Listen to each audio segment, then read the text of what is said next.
Bismillahirrahmanirrahim. Assalamualaikum warahmatullahi wabarakatuh. Selamat pagi, semuanya. Semoga senantiasa dalam kondisi sehat dan tetap semangat untuk perkuliahan yang sudah kesekian hari kita masih diberikan kesempatan untuk via online. Ya, untuk materi saya kali ini akan saya sampaikan sesuai dengan materi jobdesk saya, yaitu rencana penyuluhan kesehatan. Baik, kita akan mulai saja masuk ke pembahasannya. Ya, pendidikan kesehatan. Dari definisi seperti yang sudah dikemukakan sebelumnya, kita review kembali tentang definisi pendidikan kesehatan. Definisi pendidikan kesehatan adalah sekumpulan pengalaman yang mendukung kebiasaan, sikap, dan pengetahuan yang berhubungan dengan kesehatan individu, masyarakat, dan ras. Proses perubahan perilaku kesehatan yang dinamis bukan hanya proses pemindahan materi dari seseorang ke orang lain dan bukan pula seperangkat prosedur. Ya. Jadi pendidikan kesehatan ini tidak hanya memberikan ceramah didengar, kemudian habis itu audiennya pulang seperti itu ya. Tapi diharapkan dengan pendidikan kesehatan ini ada perubahan setelah diberikan materi akan ada perubahan terhadap sikap dan pengetahuan dari audien atau dari si pendengar materi ini. Tujuan pendidikan atau penyuluhan kesehatan diantaranya yang pertama adalah tercapainya perubahan perilaku kesehatan, terutama dari individu, keluarga, dan masyarakat dalam membina dan memelihara perilaku sehat dan lingkungan sehat, serta berperan aktif dalam mewujudkan derajat kesehatan yang optimal. Kemudian yang kedua adalah terbentuknya perilaku sehat pada individu, keluarga, kelompok, dan masyarakat yang sesuai dengan konsep hidup sehat, baik secara fisik, mental, sosial, sehingga dapat menurunkan angka kesakitan dan kematian. Yang ketiga, tujuan dari pendidikan kesehatan adalah merubah perilaku perseorangan atau masyarakat dalam bidang kesehatan. Adapun langkah-langkah dalam penyuluhan kesehatan, yang pertama adalah mengkaji kebutuhan kesehatan masyarakat. Ya, jadi sebelum kita melakukan sebuah implementasi atau sebuah tindakan yang khusus terkait dengan penyuluhan kesehatan, kita seharusnya mengkaji dulu kebutuhan kesehatan masyarakat. Misalnya dalam sebuah wilayah di mana di situ banyak terjadi kasus diare, ya. Nah, maka yang kita butuhkan sebelum kemudian kita memberikan penyuluhan tentang menjaga kesehatan lingkungan yang kaitannya dengan diare adalah kita harus mengkaji apakah benar-benar ada faktor-faktor yang menyebabkan terjadinya kasus tersebut di lingkungan masyarakat tempat di mana kita akan memberikan penyuluhan kesehatan. Kemudian yang kedua, menetapkan masalah kesehatan. Ya. Jadi setelah kita melakukan pengkajian, hampir seperti proses keperawatan ya. Jadi setelah pengkajian, kemudian kita menetapkan masalah kesehatan.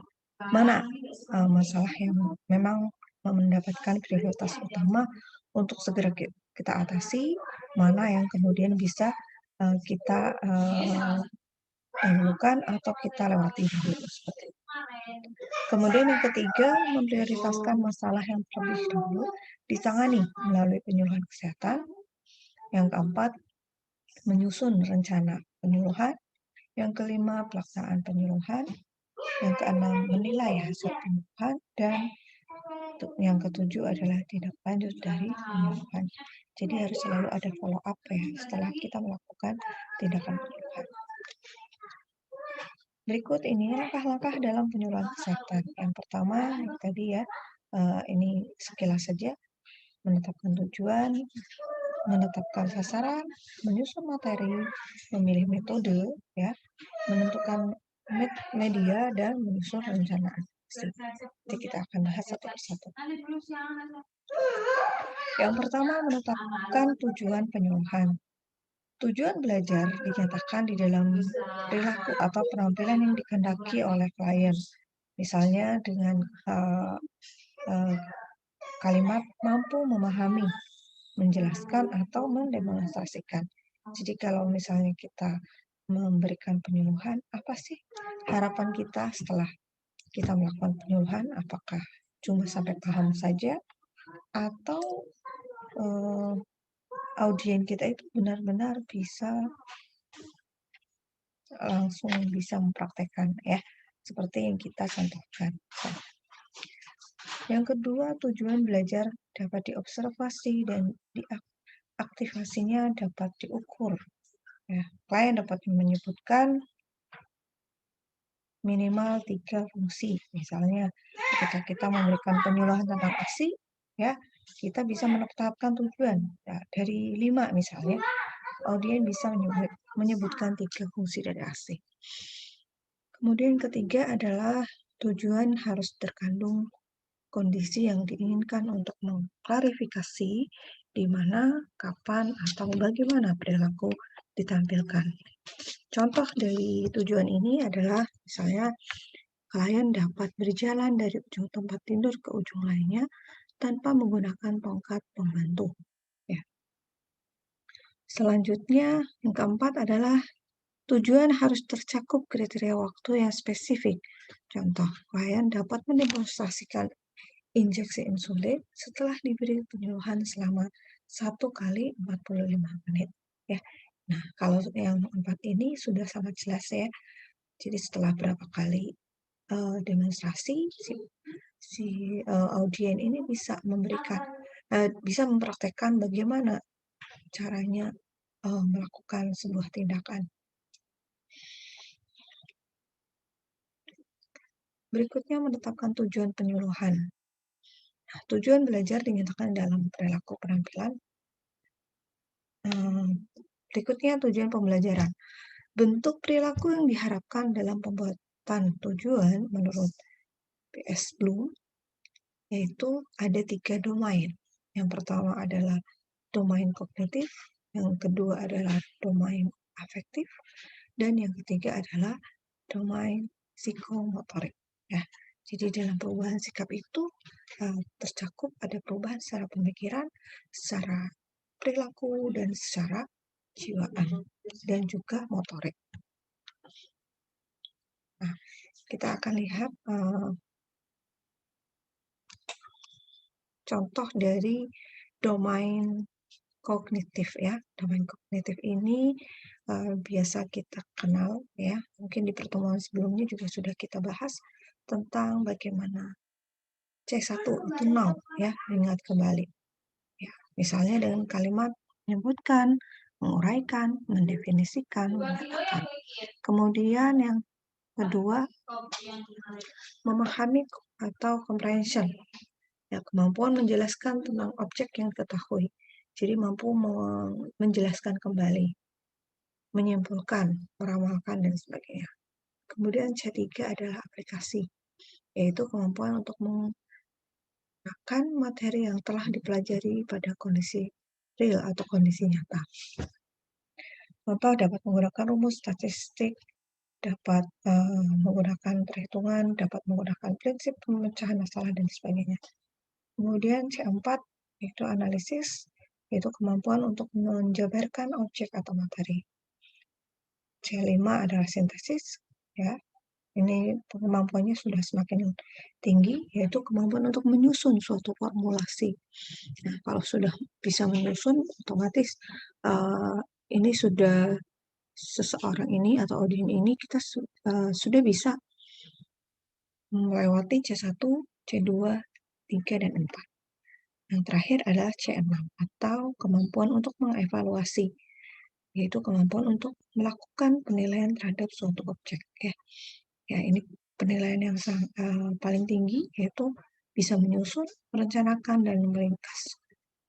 Kemudian untuk evaluasi ini dia dapat membandingkan ya antara hal yang satu dengan yang lainnya.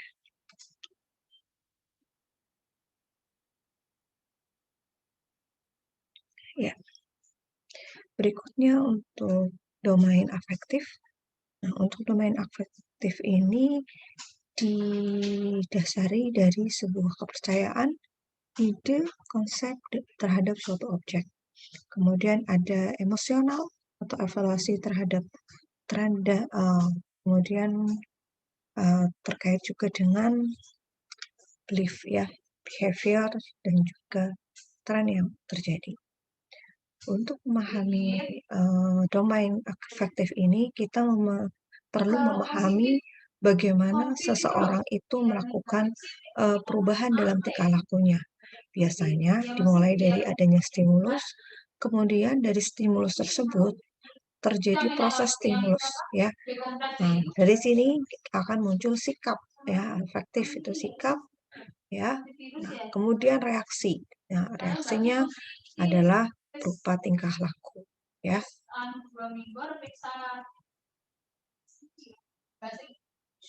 Nah, berikut ini salah satu gambaran dari domain psikomotor.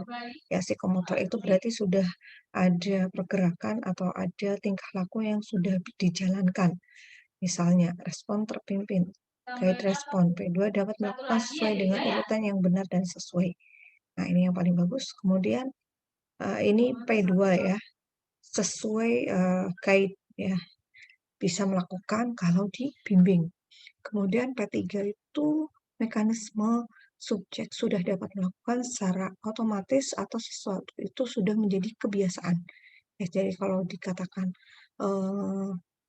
psikomotornya sudah mencapai P3, berarti itu tindakannya itu sudah menjadi sebuah kebiasaan. Kemudian persepsi, ini P1 ya, jadi P1 tadi masih berupa persepsi saja. P2 melakukan dengan contoh ya, dengan guide. Yang ketiga sudah dengan kebiasaan, sudah bisa dilihat karena sudah terbiasa.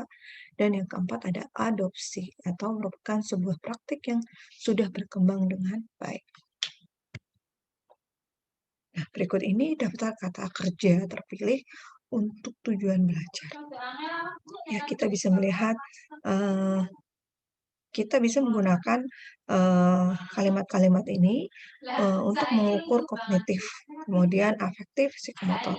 Nah, ini kalimat-kalimat ini bisa menggambarkan tujuan dari kita memberikan sebuah penyuluhan kesehatan. Kemudian menyusun rencana evaluasi. Rencana evaluasi harus disebutkan dalam perencanaan kegiatan pendidikan kesehatan. Misalnya, waktu dan sasaran yang akan dievaluasi dan indikator apa saja yang akan dipakai dalam evaluasi tersebut. Faktor yang mempengaruhi keberhasilan atau kegagalan dalam penyuluhan biasanya ada 3. Yang pertama, faktor dari penyuluh sendiri atau faktor internal. Yang kedua, faktor dari sasaran penyuluhan. Dan yang ketiga, faktor dalam proses penyuluhan. Adapun beberapa faktor yang mempengaruhi kegagalan atau keberhasilan dalam faktor penyuluhan adalah yang pertama dari faktor penyuluh tadi ya. Misalnya seorang penyuluh itu kurang persiapan, kurang memahami materi ya, kurang menguasai materi, penampilan kurang meyakinkan, bahasa yang digunakan kurang dapat dipahami ya. Ketika kita memberikan penyuluhan di hadapan beberapa audien yang notabene hanya lulusan SD misalnya. Nah, ini juga harus dipahami bahwa dari tingkat pendidikan kita harus bisa menyesuaikan ya. Nah, jadi bahasa yang digunakan pun harus bisa dipahami oleh mereka yang lulusan SD. Kemudian bisa jadi karena suara tidak terdengar dengan jelas ya. Nah, misalnya materinya tidak bisa didengar dengan jelas karena suaranya kecil. Si pemateri ini tidak menggunakan suara yang lantang. Nah, ini bisa mempengaruhi terhadap kegagalan penyuluhan. Yang keenam, menyampaikan materi monoton atau membosankan. Ya, jadi dalam melakukan penyuluhan kita juga harus memperhatikan hal-hal ini ya. Dari persiapan ini kaitannya dengan mental ya. Jadi kalau mau memberikan penyuluhan otomatis si penyuluh ini harus sudah siap ya, siap materi, siap mental.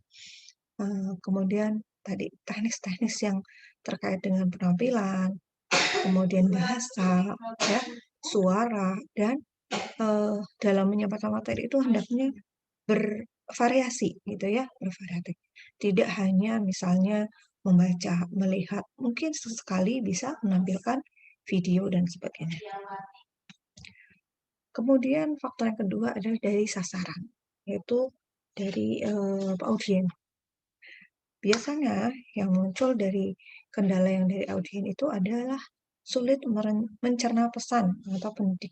Biasanya karena pendidikannya rendah, ya. Kemudian tingkat sosial ekonomi rendah, kok bisa mempengaruhi? Ya, biasanya untuk mengumpulkan masyarakat desa yang notabene mempunyai sosial ekonomi rendah itu sangat sulit ya.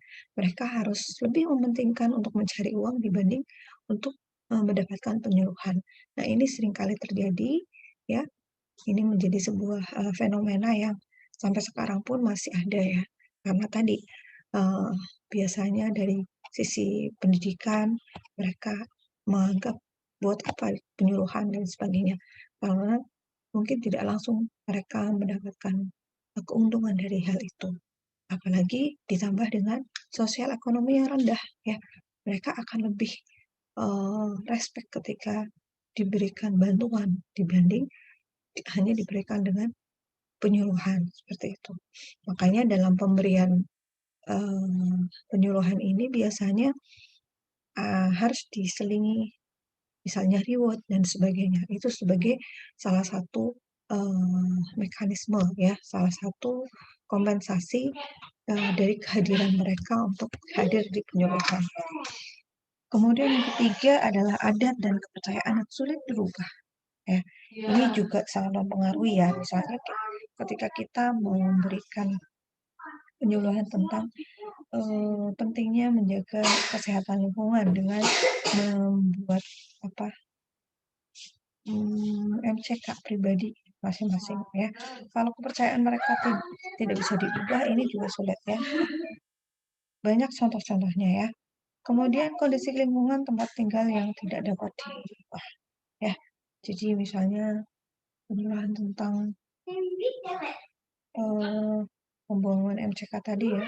Kalau daerahnya mungkin masih ada sungai, orang kampung cenderung buat apa buat MCK mahal-mahal kalau masih bisa buang air besar di sungai. Nah, ini juga kadang seringkali menjadi masalah ketika kita melakukan penyuluhan. Yang ketiga, kegagalan yang bisa didapat dari faktor proses penyuluhan. Contoh yang pertama karena waktu penyuluhan tidak tepat. Ya, waktu ini seringkali harus kita lihat disesuaikan dengan audiennya ya. Jadi sasarannya itu orangnya apa? Orang ibu-ibu rumah tangga biasa atau ibu kantoran dan sebagainya. Pastinya kita harus memilih waktu yang tepat. Kapan mereka bisa meluangkan waktunya untuk benar-benar mendapatkan informasi baru. Kemudian yang kedua, suasana tempat penyuluhan tidak kondusif, misalnya terlalu ramai atau dekat dengan dekat dengan sarana orang umum. Gitu. Yang ketiga, jumlah sasaran peserta penyuluhan terlalu banyak, misalnya pemilihan media penyuluhan yang kurang tepat, metode yang digunakan kurang sesuai atau membosankan. Yang keenam, bahasa susah dimengerti atau oleh sasaran. Ya, jadi hampir sama kaitannya dengan faktor dari penyuluh. Berikutnya teknik berbicara. Ya, ketika kita melakukan penyuluhan, ya ada hal-hal yang memang harus kita perhatikan, terutama dalam hal teknik berbicara. Ya, ini susah-susah gampang. Yang jelas kalau tidak dilatih, ini juga bisa menjadi sebuah hal yang akan menjadi penghalang tercapainya tujuan penyuluhan. Nah, untuk itu, dalam melakukan teknik berbicara, kita hendaklah memperhatikan hal ini. Yang pertama adalah percaya diri, mengucapkan kalimat dengan wajar, hindari sindrom, ya, blocking, rhyming, misalnya terlalu banyak kata-kata tambahan, atau atau bahasa yang lainnya. Atur irama suara dan penekanan suara sehingga terdengar bicaranya itu tidak monoton. Oke, ya, ya itu tadi beberapa hal yang memang harus teman-teman perhatikan sebelum melakukan penyuluhan ya. Jadi ada faktor-faktor yang bisa meningkatkan keberhasilan, ada juga faktor yang bisa menghambat. Untuk itu penting sekali bagi teman-teman belajar ya, belajar melakukan penyuluhan karena pada saatnya nanti teman-teman juga akan menjadi seorang tenaga kesehatan yang notabene harus memberikan tanggung jawabnya sebagai seorang edukator, memberikan informasi, memberikan penyuluhan tentang pentingnya menjaga kesehatan atau materi-materi yang lain. Dan untuk itu, teman-teman juga harus menguasai ya materi ini dan juga mempraktekannya. Oke, itu saja yang bisa saya sampaikan di pertemuan kita kali ini. Jika ada hal yang masih menjadi pertanyaan, bisa langsung ditulis di kolom diskusi forum ya. Sekian, semoga bermanfaat. Assalamualaikum warahmatullahi wabarakatuh.